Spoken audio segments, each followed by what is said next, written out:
Yo me voy a permitir hablarles del diseño de una plaza, en este caso una plaza histórica, y pues esto tiene como antecedente, siguiente, una metodología que utilizamos en arquitectura de paisaje que tiene diferentes fases.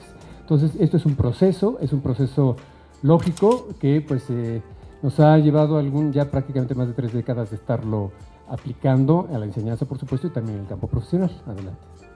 Bien, aquí lo importante de entender es que vemos 3 fases iniciales, que es el análisis, diagnóstico y potencial, que realmente tienen que ver con la planificación del lugar. Lo primero en el término, así como cuando uno va al médico, ¿verdad?, y que le sacan análisis de sangre, de orina, etcétera y demás, aquí realmente en la parte del análisis de sitio tiene que ver con esta percepción de los elementos naturales y construidos, ¿no?, que ahorita vamos a tener un poquito más en relación a eso. También hay que detectar los problemas que se presentan en general, ¿no?, tanto ambientales, sociales, económicos, etcétera, de recursos y demás. Y también es, por otro lado, un inventario del lugar, ¿no? Es como un levantamiento, así cuando hablamos de levantamiento topográfico, pues el que está ahí en la maqueta ya representado, o el levantamiento de condiciones del contexto urbano, etcétera. Ahorita vamos a ver un poquito más en detalle. De tal manera que aquí esto es el análisis de estos factores ambientales, sociales, culturales, artificiales o perceptuales. Perceptuales quiere decir lo que percibimos con los sentidos, ¿no?, con la vista, con el oído, con el tacto, en fin, con una serie de cosas, ¿no? Quien camina por los empedrados o por un pavimento liso, ¿no?, tiene que ver con esa parte perceptual. Bueno, de ahí, una vez que tenemos todo este inventario, pasamos al diagnóstico, que en realidad es una interpretación por parte de cada uno de los actores, del equipo de trabajo, de todos los que tienen que ver con esta percepción inicial. Y una de las cosas importantes es que esto debe ser, de cada uno de esos factores que mencionamos, deben sacarse conclusiones, debe ser una síntesis, y de ahí pasamos a un diagnóstico integral. O sea, la parte ambiental, por un lado, sacamos conclusiones, la parte social igual, y con eso vamos conformando y uniendo todas las partes para llegar a un diagnóstico integral lo más completo posible. En donde deben acentuarse los recursos, qué recursos tenemos, ¿no? Recursos espaciales, recursos de polinizadores, a lo mejor recursos de vegetación, recursos de materiales, patrimonio arquitectónico, en fin, esos son recursos. Y por otro lado, pues cuáles son los problemas, ¿no?, que se identifican de acuerdo con lo que estamos percibiendo. Para esto, al final, esto se materializa en diagramas espaciales, es decir, qué estructura tenemos. Es un espacio solo, es un espacio que está subdividido, tiene 3 o 4 áreas importantes, cómo se conecta con las calles, en fin. De ahí pasamos a la siguiente fase, que es el potencial. El potencial quiere decir que son posibilidades de mejoramiento, de remodelación, de rearquitectura, en fin, de valoración inclusive, ¿no? Entonces ahí tiene 3 partes importantes. Una es zonificación.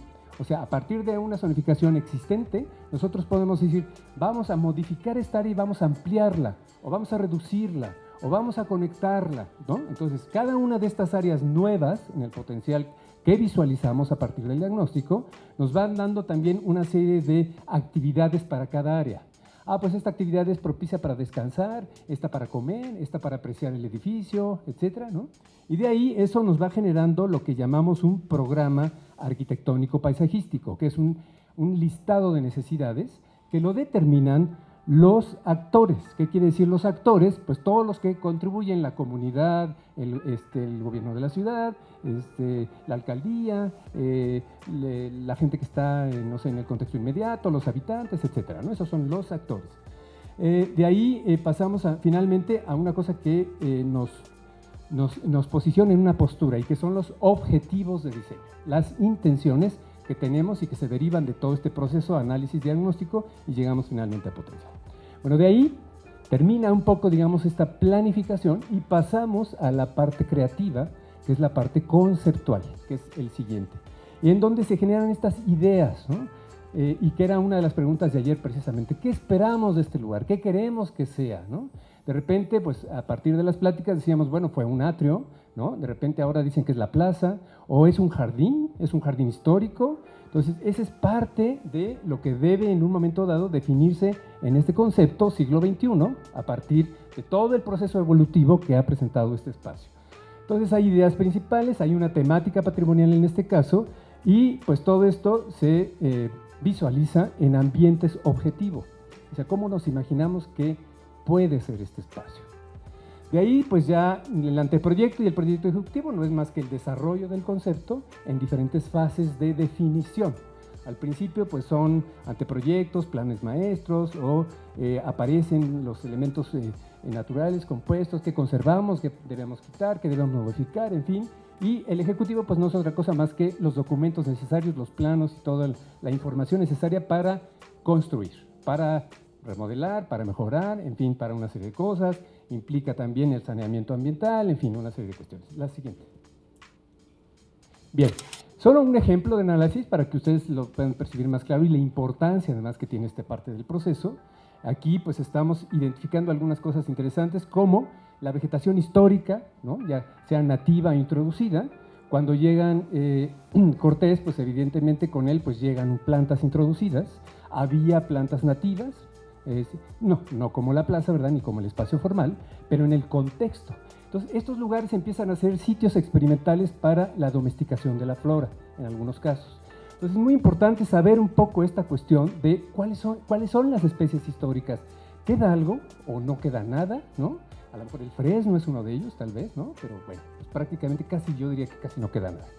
Después, pero bueno, podemos recuperar, ¿no? Después, otra cosa importantísima, los antecedentes históricos, origen, evolución y transformación. Ayer nos comentaron, ¿no? Esto era un espacio atrial, era un camposanto. Después fue evolucionando en otro tipo de espacios, ¿no? Entonces, bueno, ¿qué podemos recuperar y qué podemos adaptar en esta cuestión de la transformación del propio espacio y hacia dónde queremos que vaya?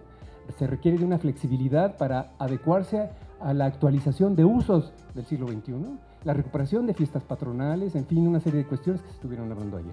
Entonces, esto es muy importante, cómo vamos a querer que el espacio se siga transformando y siga evolucionando sin perder su carácter original, ¿no? O algunos rasgos del carácter. Expectativas sociales, que es lo que ustedes van a expresar justamente, arquitectura patrimonial y el carácter, ¿no? Un carácter, como decimos así, es arquitectura religiosa, pero parece restaurante. Bueno, pues no es el carácter adecuado, ¿no? Entonces, muchas veces sucede eso. Entonces, ahí viene algo importantísimo y son elementos, factores o fenómenos, incluso de uso, que proporcionan ese carácter. Es un carácter tranquilo o dinámico o festivo, en fin, y se va combinando en una serie de cuestiones.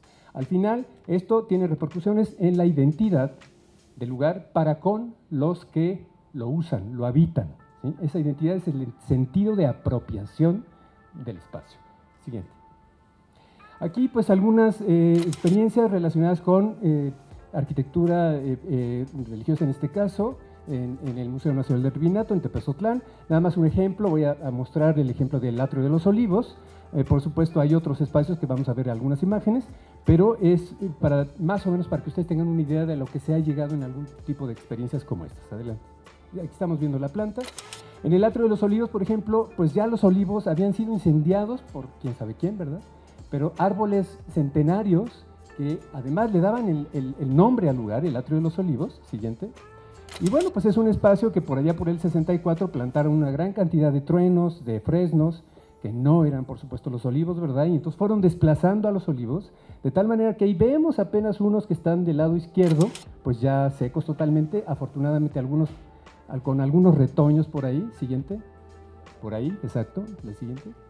Y bueno, se logró rescatar algunos, aquí estamos viendo, ¿no? Cuando salen así pequeñas ramitas y demás, pues hay posibilidades es decir, conservando la estructura del propio árbol, pero si ustedes ven del lado izquierdo, lo que predomina ahí pues son los truenos y los fresnos. Entonces, bueno, hubo un intento inclusive de reforestar con olivos, pero pues ahí quedó por lo menos en el rescate, ¿no? Siguiente. En el caso del patio de los aljibes, también se hizo arqueología en este patio, ¿no? Se llegó prácticamente a 4 metros de profundidad, se registró el primer el primer aljibe, que era una pileta, se recuperó parte de la traza original y luego la idea era introducir aquí especies de la época del virreinato. No hubo recursos para ello y entonces pues, solamente pudo haber algunas. Siguiente.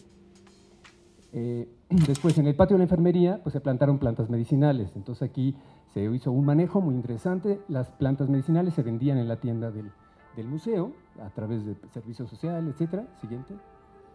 y el Patio de los Naranjos, en donde también, a partir de fotografía histórica y demás, también se hizo excavación arqueológica, pues se recuperaron algunas ideas relacionadas con el patio. Sin embargo, como no hubo una evidencia histórica contundente, los jardineros habían hecho andadores que remataban en las columnas, entonces, bueno, pues no tenía ninguna lógica, ¿no? Que es un poco lo que sucede cuando no se tienen alguna intervención, digamos, de carácter, digamos, profesional, ¿no?